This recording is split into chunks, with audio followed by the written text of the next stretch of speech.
Il y a très longtemps, ces arbres ont été élagués, très très courts, et ils ont été délaissés. Ça, il n'aurait jamais fallu le faire. Et si on décide de tailler un arbre très court, en taille architecturée, en tête de chat, il faut l'entretenir tous les ans.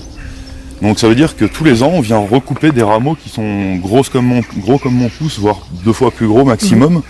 Et l'arbre s'en porte très bien parce qu'on fait finalement que des petites tailles.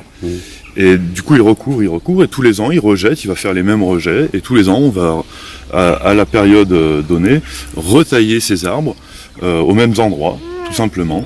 Et ils s'épuiseront pas forcément. Là, si ça avait été le cas, si j'avais rabattu tous les arbres comme certains l'auraient pensé, ils auraient rejeté très très fort. Et pour des arbres vieux comme ça, c'est pas bon du tout pour eux, quoi. Donc là, l'objectif, c'est en général, quand on élague un arbre, pour faire une taille propre dans le respect de l'arbre, on n'enlève jamais plus de 30% de son houppier.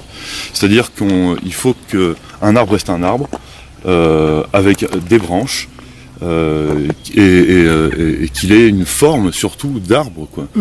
Là, c'est des arbres, c'est dommage. Enfin, ils auraient été élagués tous les ans à la même époque, à la même période, correctement, comme je vous disais. Bon, il n'y aurait pas eu de problème.